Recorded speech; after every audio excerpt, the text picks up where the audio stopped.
On the day of her trial, my daughter-in-law smiled like justice was on her side. The judge believed every lie. But when I walked in, silence fell. Her lawyer trembled. The judge went pale. She stopped breathing. Everyone knew. No one dared to say it out loud. Before we continue, comment where you're watching from. And subscribe to the channel. We'd love to see how far our stories are reaching. My name is Margaret Hayes. I'm 64 years old, and I've been a retired nurse for 3 years now. Or rather, I was. Because sitting here on this cold wooden bench in a Baton Rouge, Louisiana courtroom, wearing my old navy blue uniform that smells of mothballs and hospital disinfectant, I realize I've lost much more than my job. I've lost my family.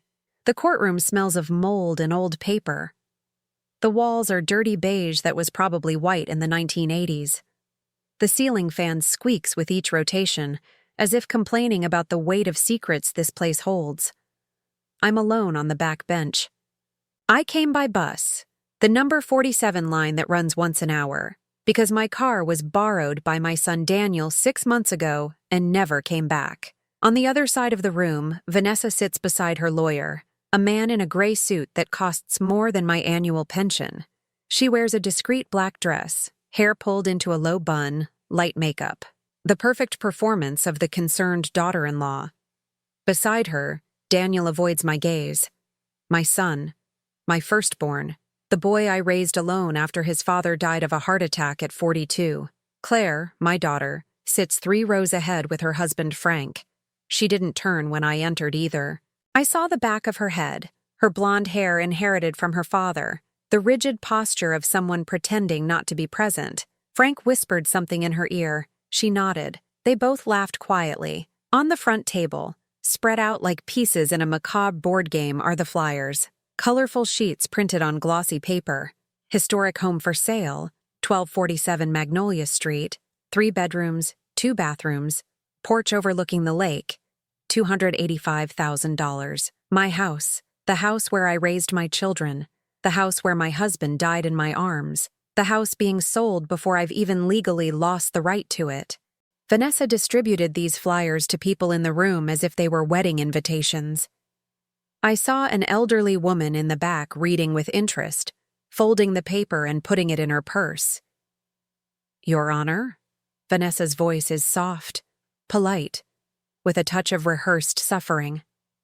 As we've already demonstrated in the record, Margaret Hayes represents a risk not only to herself, but to the entire family. Her inability to manage her own finances, combined with recurring episodes of mental confusion, forces us to take legal measures to protect her. Mental confusion, that's the official accusation. According to the lawsuit my own son signed, I'm a senile old woman incapable of taking care of myself. Judge Theodore Brennan, 62 years old, impeccably combed gray hair, gold-rimmed glasses, leafs through the documents without hurry. He's respected in Baton Rouge. 30 years of career. Known for being fair, impartial, incorruptible, except with me, because Theodore Brennan owes me something that no amount of money can repay.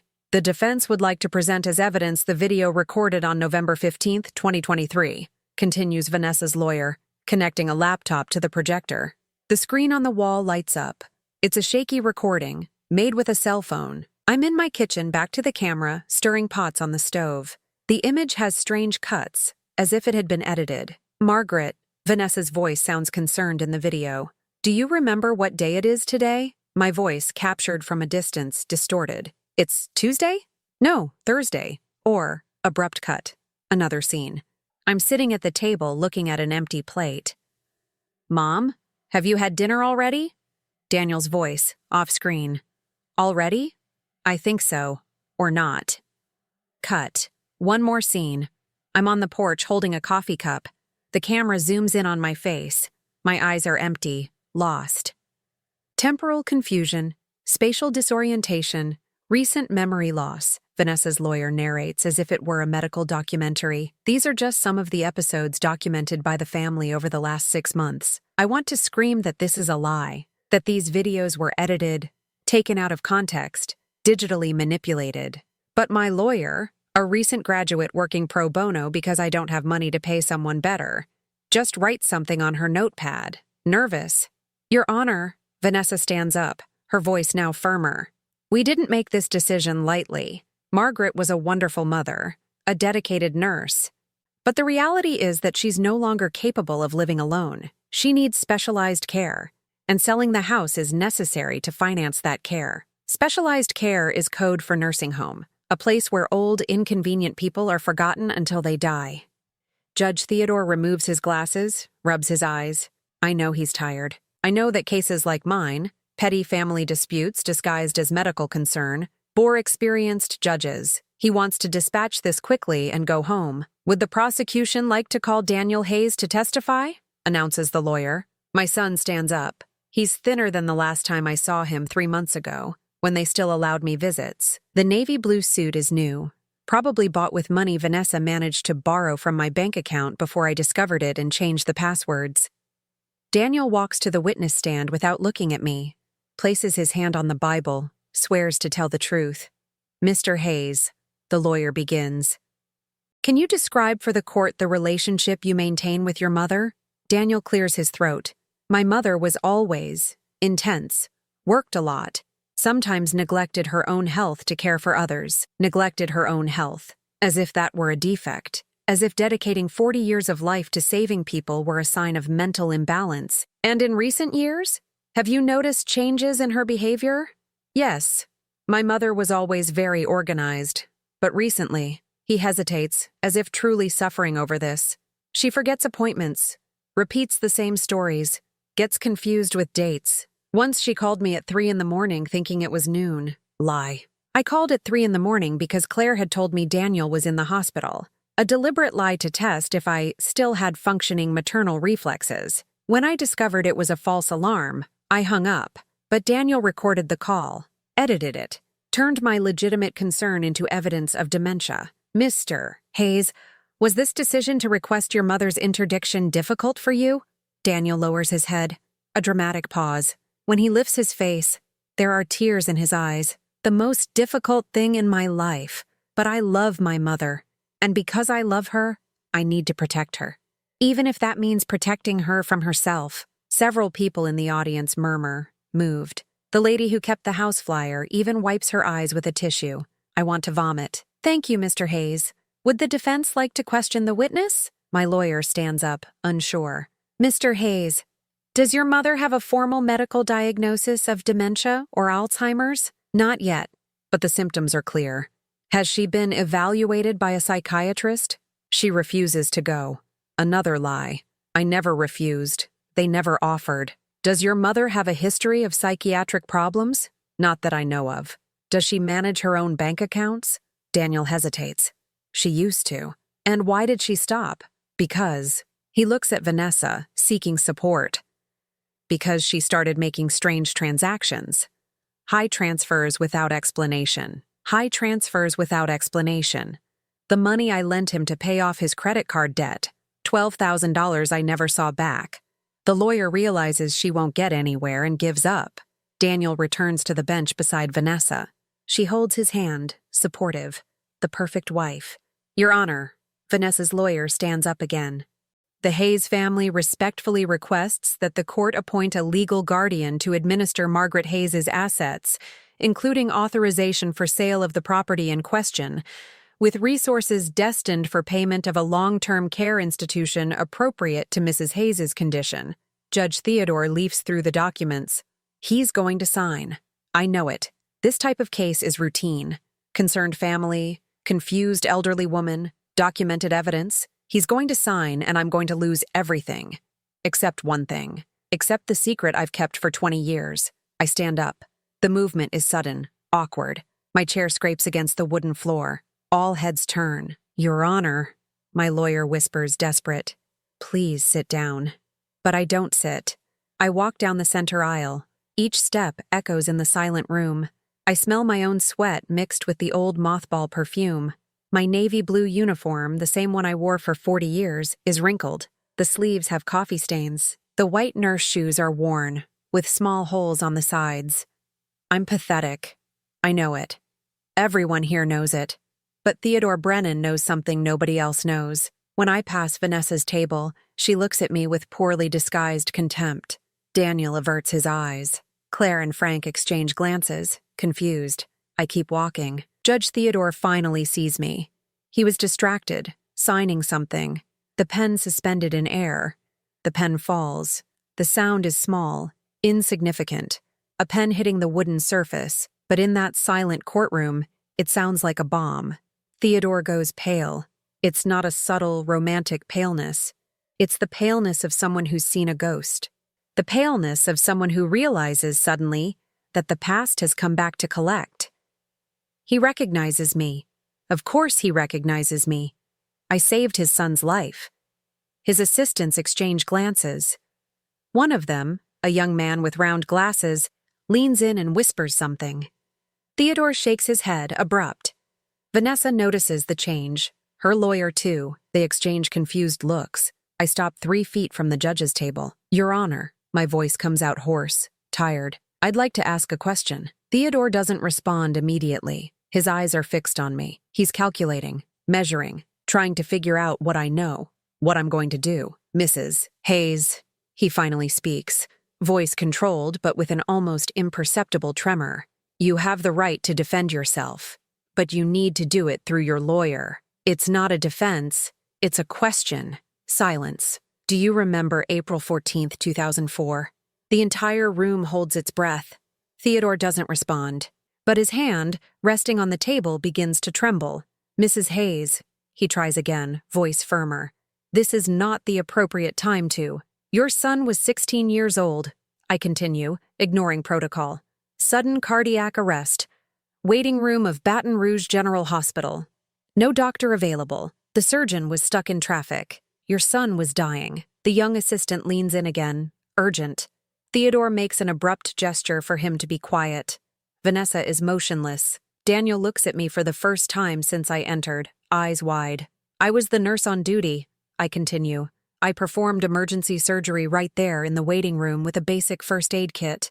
I had no authorization. I had no adequate equipment. If your son died, I would lose my license. I would be prosecuted. I would go to prison. Theodore's voice comes out strangled. Mrs. Hayes, this is not relevant to the case at hand. But he didn't die. I don't look away. He survived. And you, Judge Theodore Brennan, promised you would never forget. The silence now is absolute. Not even the ceiling fan dares to squeak. Theodore is pale.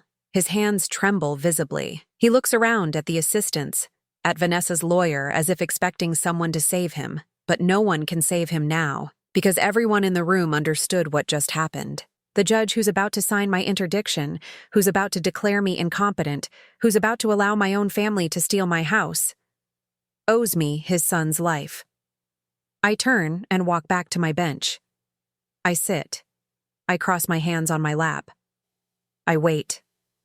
The courtroom stays frozen for exactly 43 seconds. I count them. 1 Mississippi, 2 Mississippi, 3 Mississippi. It's what I used to do during cardiac arrests in the ER when we had no defibrillator and had to time manual compressions perfectly. Theodore Brennan's face cycles through 5 distinct shades of pale: cream, ivory, alabaster, porcelain, corpse. His assistant, the young man with round glasses whose name tag reads Brandon Miller Clerk, leans in again. Urgent whispers lost in the thick silence. Theodore waves him off like swatting a mosquito, but his hand trembles so violently the motion looks spastic. Vanessa breaks first. She always does. Control freaks hate silence because silence means loss of control. Your Honor. Her voice is sharp now, the concerned daughter-in-law mask slipping. This is clearly a desperate attempt at manipulation. Whatever Mrs. Hayes believes happened 20 years ago has no bearing on her current mental competency. But Theodore isn't listening to her. He's staring at me with the expression of a man watching his entire career circle the drain. 30 years of impeccable service, federal judgeship rumors, maybe even Supreme Court whispers in the right circles. All of it about to flush because of one old nurse in a wrinkled uniform. We'll take a 15-minute recess, Theodore announces abruptly. Standing so fast his chair tips backward. Brandon catches it. All parties remain in the courtroom. He vanishes through the door behind the bench. the one that leads to his private chambers. The one with his name on a brass plate that cost more than my monthly pension. The moment the door closes, chaos erupts in controlled whispers. Vanessa whirls on Daniel. What the hell was that? What is she talking about? Daniel shakes his head, genuinely confused. I don't know. Mom never mentioned anything about... You never asked, I say from my bench. My voice carries. The courtroom has excellent acoustics. Built in 1923 when they designed public spaces to make every word count. Vanessa turns to face me. The mask is completely gone now. What's underneath is cold, calculating, and absolutely furious. You're going to regret this, Margaret. Whatever pathetic card you think you're playing. Vanessa, her lawyer puts a hand on her arm, warning, but she shakes him off. No, I'm done pretending. She's been a toxic presence since Daniel and I met. Controlling, manipulative, always guilt-tripping him about how much she sacrificed, how hard she worked. I worked 3 shifts a week for 40 years. I say quietly. I saved lives.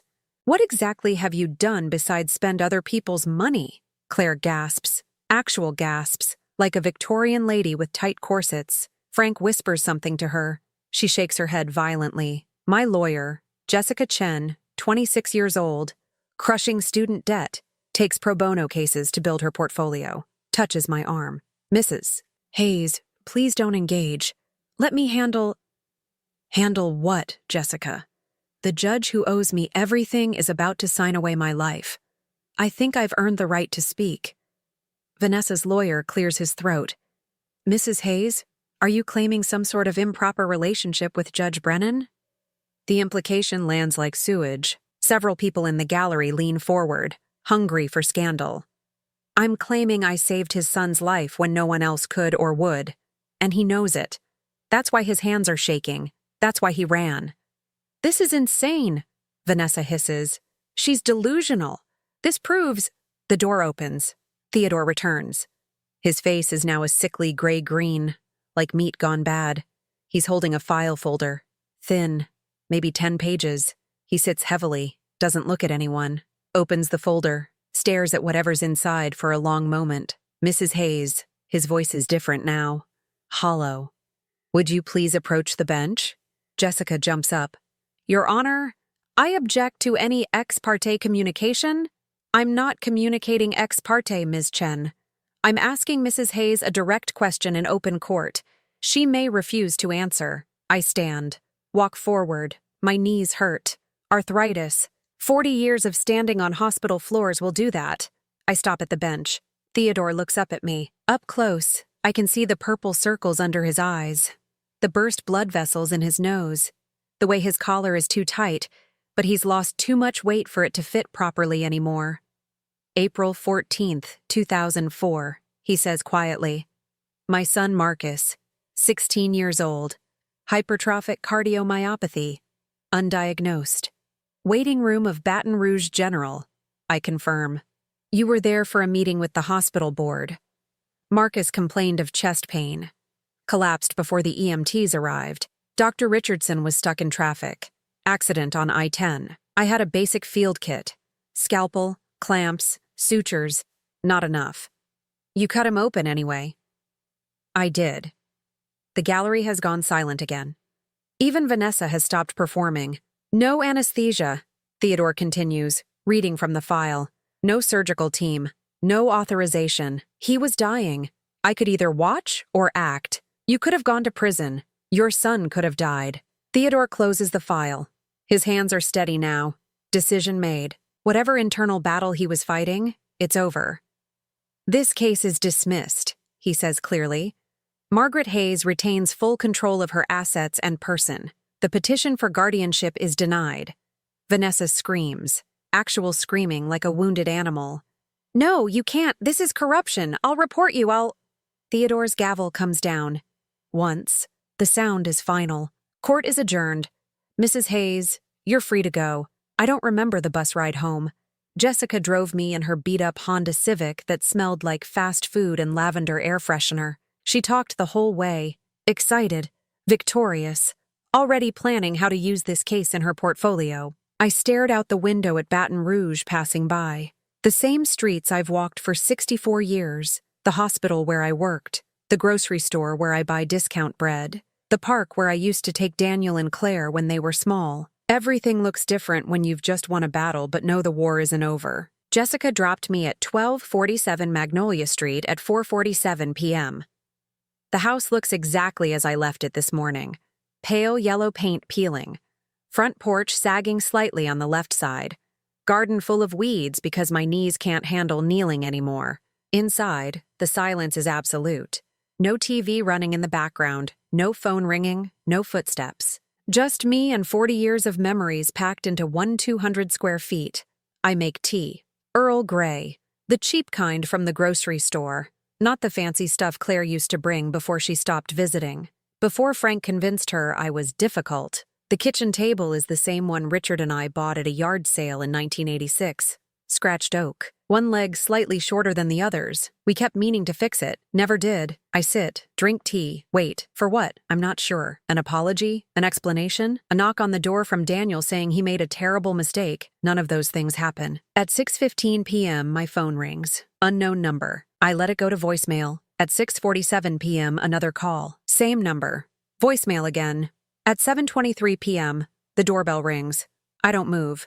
Just sit there with my cold tea, listening to the bell ring 3 times. 4, 5, then silence. Through the kitchen window, I see a car parked across the street. Dark sedan. Can't see who's inside. After 20 minutes, it drives away. At 9:30 p.m., I finally check the voicemails. The first one is Vanessa. Her voice is pure venom now. No pretense of sweetness. This isn't over, Margaret. You think you're so clever? We'll appeal. We'll get new lawyers. We'll prove you're incompetent. That house should be ours and you know it. Daniel deserves... Delete.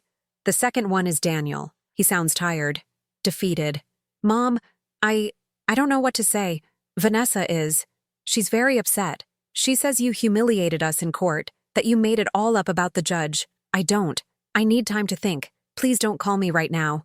Don't call him. As if I've been calling. As if I've been the one harassing and manipulating and lying. I delete that one too. At 11:47 p.m., I can't sleep. I go to the closet in my bedroom, the one with the sliding door that sticks. Inside, behind old winter coats I haven't worn in years, is a metal lockbox. I bought it in 2004, right after the surgery. Right after Theodore's son Marcus went home from the hospital with a scar down his chest, and a pacemaker, and a second chance at life. I open the box. Inside is the stethoscope I used that day, still stained with dried blood. I should have thrown it away, should have destroyed the evidence. But I kept it because I needed to remember that I had done something that mattered. Underneath the stethoscope are the letters, 20 letters, one for every year since 2004, all from Theodore Brennan, all marked personal and confidential. I've read them so many times I've memorized parts. But tonight, I read them again. The first one, dated April 14th, 2005. Dear Mrs. Hayes, today marks 1 year since you saved my son's life. I know I thanked you at the hospital, but words feel inadequate. You risked everything. Your career, your freedom, your future, for a boy you didn't know. Marcus is thriving. He's on the basketball team. He wants to study engineering. None of that would be possible without you. I owe you a debt I can never repay. Respectfully, Theodore Brennan. The second one, dated April 14th, 2006, is longer, more desperate. Dear Mrs. Hayes, 2 years now. Marcus graduated high school with honors. He's been accepted to LSU. Every time I watch him walk across a room, laugh with his friends, live his life, I think of you in that waiting room with nothing but a field kit and impossible courage. I should have done more. I should have publicly acknowledged what you did. But the hospital lawyers advised against it. They said it could expose you to liability. I told myself I was protecting you. The truth is, I was protecting myself. Forgive me. Theodore by the 10th letter. Theodore's handwriting is shaky, desperate. I dream about that day. In my dreams, you don't save him. You walk away. You follow protocol. You let my son die because saving him would cost too much. And I wake up knowing that's what I would have done in your place. I would have chosen safety over courage. You're a better person than I'll ever be. By the 20th letter, dated April 14th, 2024, 3 months ago, right before Vanessa filed the guardianship petition, Theodore sounds like a man confessing before execution. Margaret, I heard about your son's legal action. I heard about the guardianship petition. I know it will come to my court. I know I should recuse myself. I know I should tell someone about our connection. But if I do that, I'll have to explain why. I'll have to admit that you performed an unauthorized surgery 20 years ago. They'll investigate. They'll question your competence back then. It might hurt your case now. I'm trapped by my own cowardice. 20 years of silence has become a cage.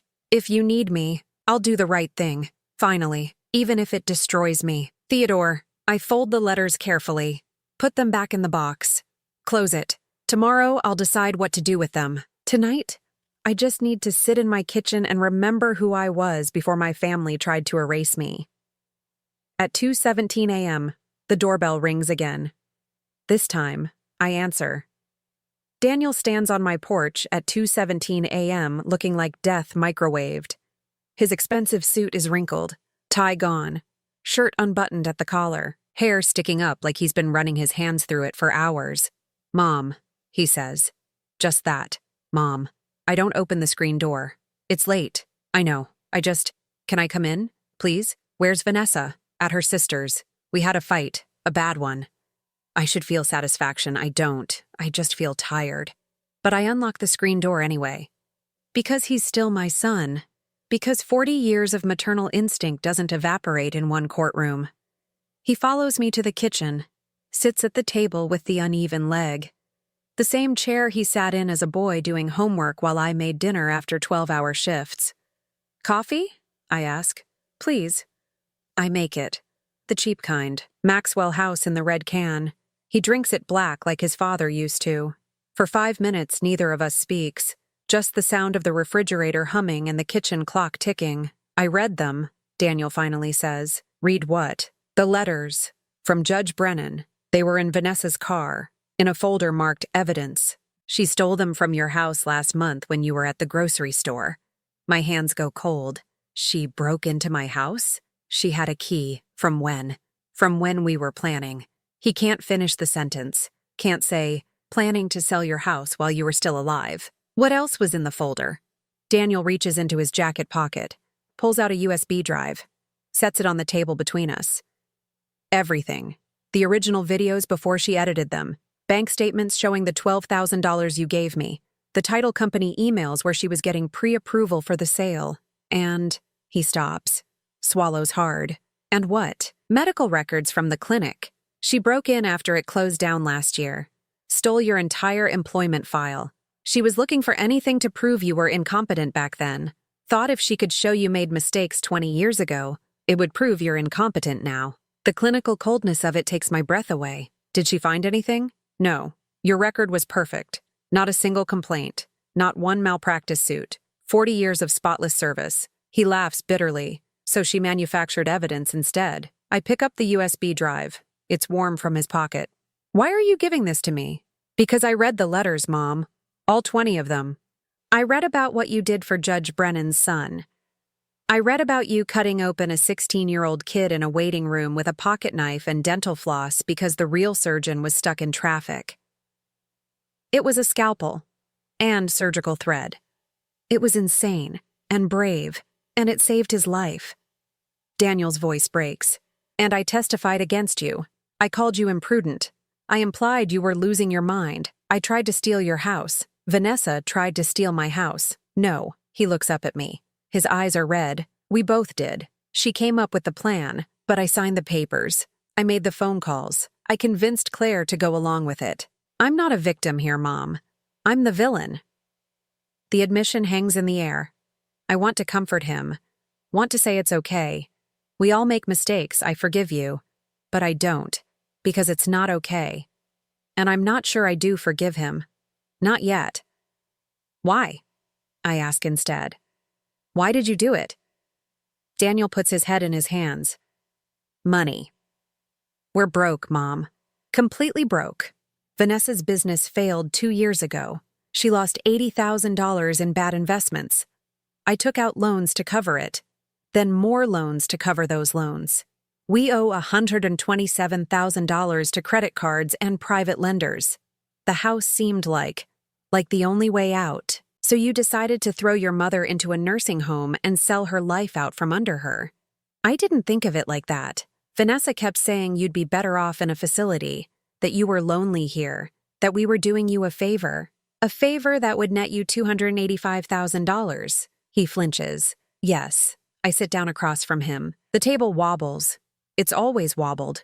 Richard and I never fixed it because we kind of liked it. A reminder that perfect doesn't exist. What happens now? I ask. I don't know. Vanessa wants to appeal. She has a lawyer who says we can claim the judge was biased, that your connection to him proves corruption. Is that what you want? No. The word comes out fast. Certain.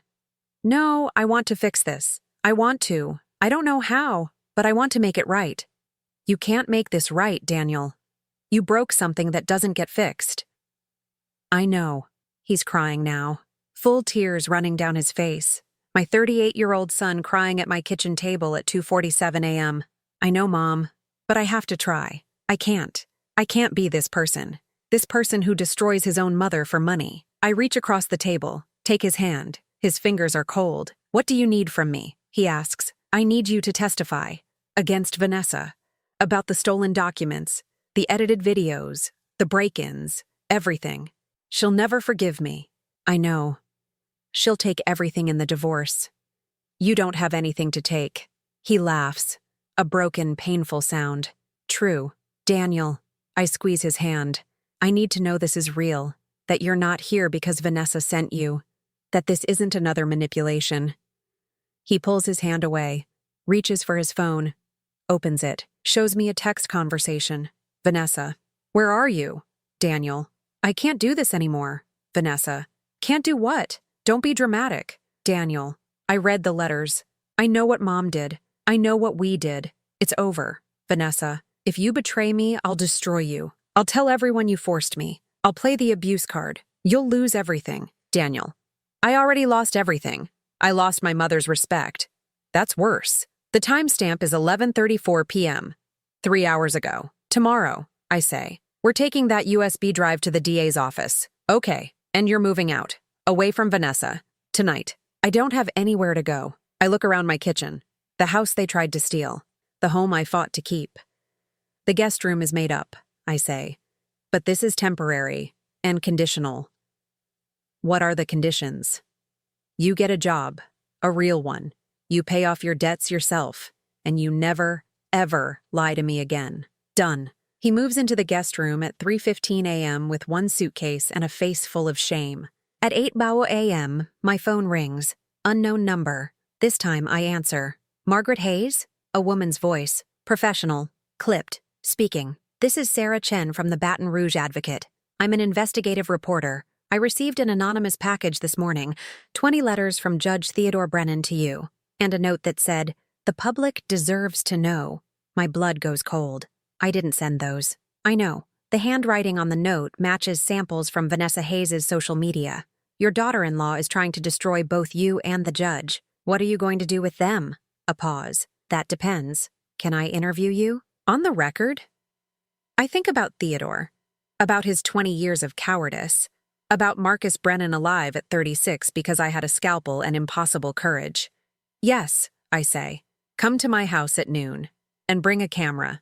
It's time the truth came out. Sarah Chen arrives at 11:52 a.m. with a cameraman named Marcus. The irony of his name isn't lost on me. Marcus, I say as he sets up equipment in my living room. That's the name of Judge Brennan's son, the one I saved. He stops adjusting the tripod. Wait, you're that nurse? The one from the waiting room story? You've heard it? Everyone in pre-med has heard it. It's like an urban legend. The nurse who performed open-heart surgery with a pocket knife while the real doctors were stuck in traffic. It was a scalpel, and it wasn't open heart. Just emergency access to stop internal bleeding until the surgical team arrived. Sarah sits across from me. She's young, maybe 35, sharp eyes, recording device already running. Mrs. Hayes, can you tell me in your own words what happened on April 14th, 2004? I tell her everything. The waiting room. Marcus Brennan clutching his chest. Theodore screaming for help. The surgeon 20 minutes away. The choice between watching a child die or breaking every rule I'd ever sworn to follow. I used a scalpel from my field kit, made an incision below his sternum. His heart was beating erratically. I could see it, actually see it failing. Marcus the cameraman whispers, "Jesus Christ." I used clamps to stop the bleeding, applied direct pressure to the cardiac muscle. Kept him alive for 17 minutes until Dr. Richardson arrived and took over. And Judge Brennan knew you could have been prosecuted? Everyone knew. The hospital lawyers wanted to file charges. Unauthorized surgery, practicing beyond my scope, potential manslaughter if the kid died. I pause, but he didn't die. And Theodore promised he'd never forget what I'd done. Until you showed up in his courtroom. Until his silence became more important than his son's life. Sarah leans forward. "Mrs. Hayes, Vanessa Hayes claims you're fabricating this story. She says you're mentally unstable, and these letters are forgeries you created to manipulate the judge. Vanessa can claim whatever she wants. The hospital has records. Dr. Richardson has records. And Theodore has a son with a scar down his chest and a pacemaker. We reached out to Judge Brennan for comment. He declined, but his office released a statement saying he plans to hold a press conference this afternoon. My phone buzzes. Daniel, from the guest room. Turn on Channel 6. Now. I grab the remote. Sarah and Marcus turn to watch. Theodore Brennan stands behind a podium at the federal courthouse. He looks like he's aged 20 years since yesterday. His suit is immaculate, but his face is gray. "Good morning. I'm making this statement without legal counsel present because what I need to say doesn't require a lawyer. It requires honesty. The press room is packed, cameras everywhere. 20 years ago, my 16-year-old son Marcus suffered sudden cardiac arrest in a hospital waiting room. The on-call surgeon was delayed. My son was dying. And a nurse named Margaret Hayes saved his life. Flashbulbs explode. Reporters shout questions. Theodore raises a hand. Mrs. Hayes had no authorization to perform the procedure she performed. No backup, no surgical team, no legal protection. She risked her career, her freedom, and her future to save a child she'd never met. His voice breaks. I promised her I'd never forget. And then yesterday, that same woman stood in my courtroom while her family tried to have her declared incompetent, tried to steal her home, tried to erase her dignity. More shouting. Theodore ignores it. I should have recused myself immediately. I should have disclosed our connection. Instead, I sat there like a coward, hoping she wouldn't say anything, hoping I could rule in her favor quietly and no one would ask questions. He pulls out a paper. His hands shake. Effective immediately, I'm resigning from the bench. I'm requesting a full ethics investigation into my conduct. And I'm issuing a public apology to Margaret Hayes for 20 years of cowardice. He looks directly into the camera. Margaret, I'm sorry. You deserved better. My son deserved better. The justice system deserved better. The feed cuts to a reporter. This is a stunning development in what began as a routine family court case. Sarah Chen is typing frantically on her phone. This is massive. A federal judge resigning over a guardianship case. Mrs. Hayes, how do you feel right now? Tired, I say honestly, and sad. Theodore didn't need to resign. He just needed to tell the truth 20 years ago. My phone rings. Daniel again. Mom, turn to Channel 4. Vanessa's lawyer is holding a press conference. I switch channels. Vanessa stands beside her lawyer. She's wearing a black suit, hair perfect, makeup flawless, the picture of a concerned daughter-in-law. We're devastated, her lawyer says. This entire situation has been blown out of proportion. Mrs. Hayes is clearly suffering from paranoid delusions. Her accusations against Judge Brennan are fantasies created by a deteriorating mind. Vanessa dabs at her eyes. We only wanted to help her. We love Margaret.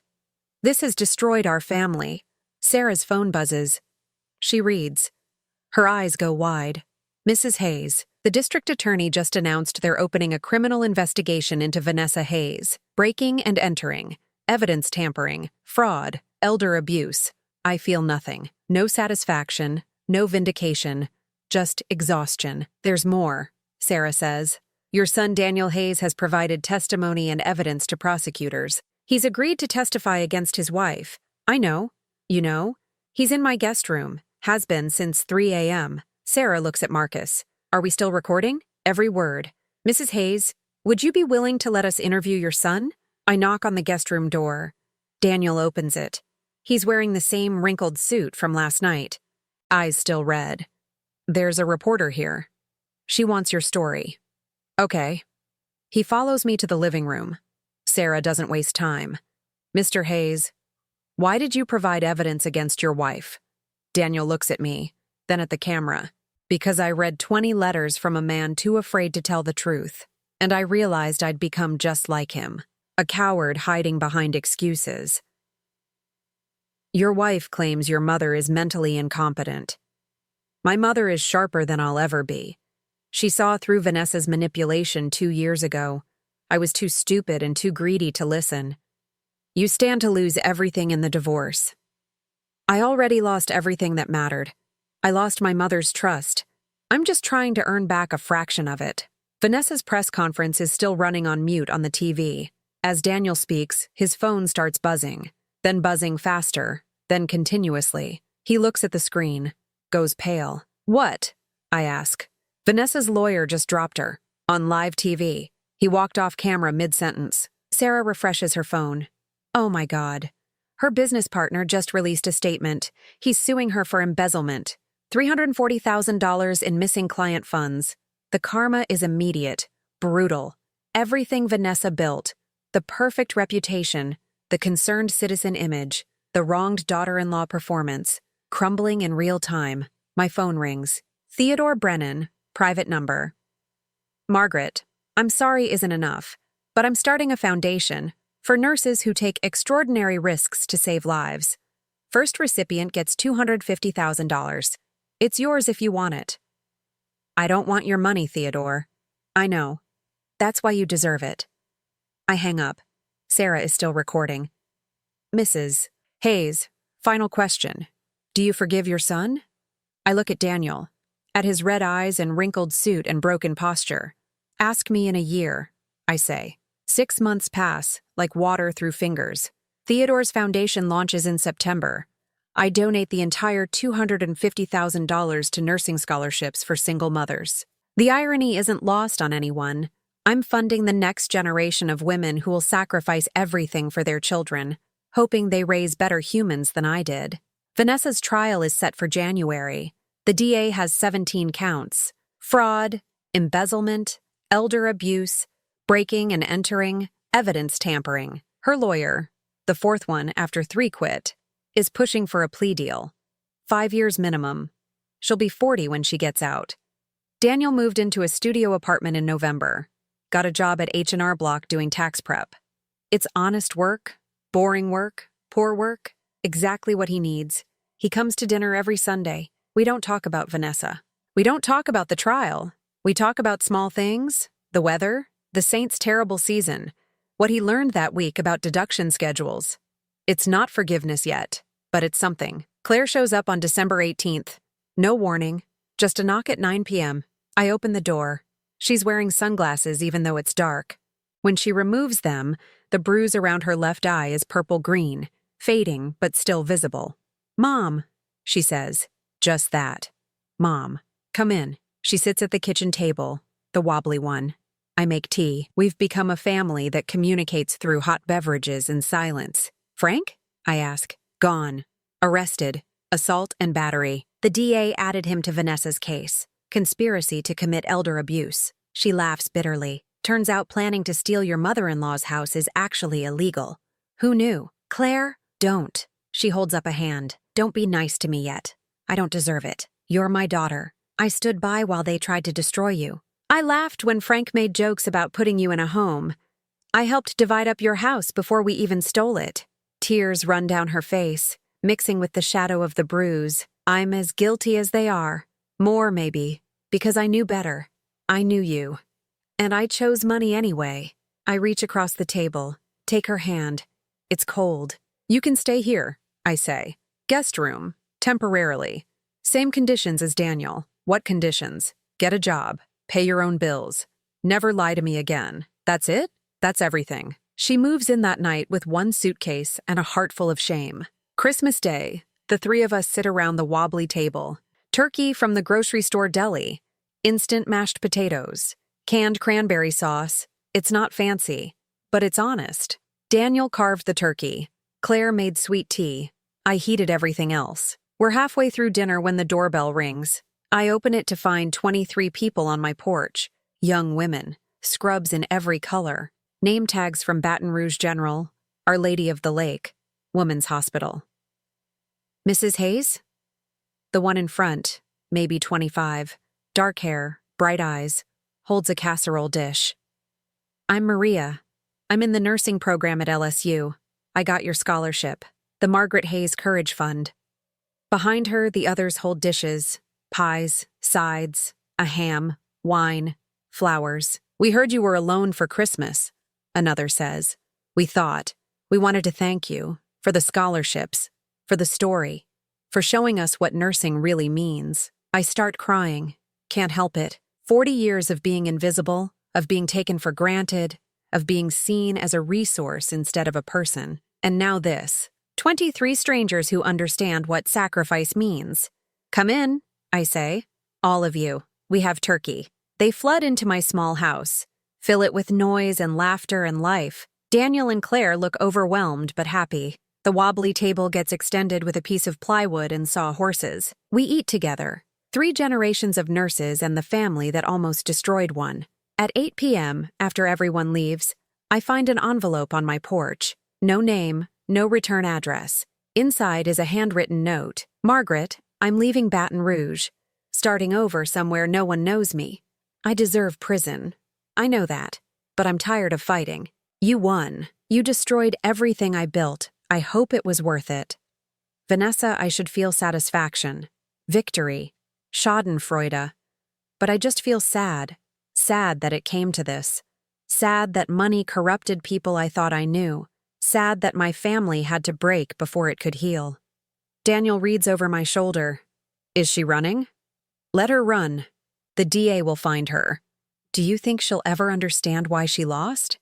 No. People like Vanessa never understand. They just move on to the next victim. That night, I write my own letter. To Theodore Brennan. Theodore, your foundation will change lives. Not because of the money, but because it tells nurses they matter. That courage matters. That sometimes breaking the rules is the right thing to do. I forgive you. Not because you deserve it, but because carrying anger for 20 years is exhausting. Marcus is alive. That's what matters. Everything else is just noise. Margaret New Year's Eve, Daniel and Claire help me repaint the kitchen. We pick yellow, bright, cheerful yellow. The color of hope.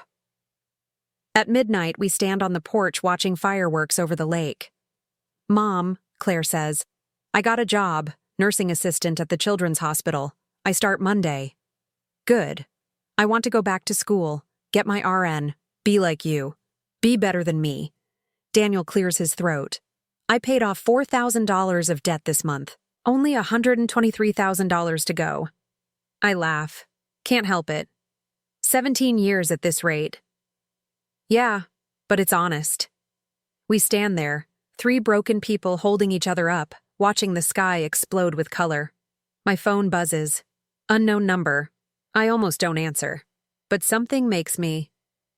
Mrs. Hayes, this is Judge Patricia Morrison. I'm replacing Judge Brennan. I wanted to thank you personally. Your case changed how I think about elder rights.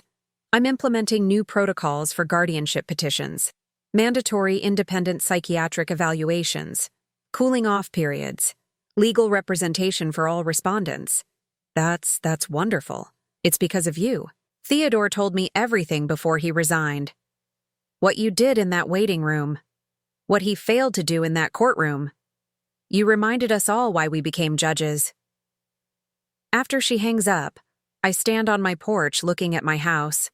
The peeling paint, the sagging step, the weeds. It's not much, but it's mine. And I fought for it. And I won. Not because I had money or power or connections, but because I had truth and courage and 20 years of carefully kept letters from a coward who finally found his spine. Behind me, Daniel and Claire are arguing about whether to watch the Saints game or a movie, normal sibling bickering, Normal family noise.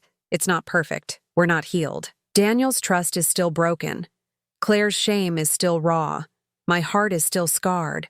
But we're here. Together. Honest. And that's enough. For now. 1 year later. I'm in the garden when the mail arrives. My knees don't hurt as much anymore. Physical therapy helped. So did forgiveness. There's an envelope. Official. From the Louisiana Department of Corrections. Inside, a single page. Inmate, Vanessa Hayes. Dar 847293. Conviction, fraud, elder abuse, 12 counts. Sentence, 8 years. Eligible for parole in 5. Current status, incarcerated. Louisiana Correctional Institute for Women attached is a handwritten note. Prison paper, cheap pen. Margaret, I'm sorry. I know you won't believe me. I don't believe me. But sitting here, wearing orange, eating slop, sharing a cell with a woman who killed her husband, I finally understand. You didn't destroy me. I destroyed myself. I hope Daniel is okay. I hope someday he can forgive me. I don't expect you to write back, Vanessa. I don't write back. But I don't throw the letter away either. Because maybe, just maybe, 8 years from now, when she walks out of prison with nothing, she'll be a different person. And maybe I'll be ready to see her as human again. But not today. Today I water my garden, make dinner for my children, and remember that the best revenge is living well. And I am living very, very well. What would you have done in Margaret's place? Would you have forgiven Daniel? Should Vanessa have gotten more time? Share your story in the comments. Have you faced family betrayal? We want to hear from you.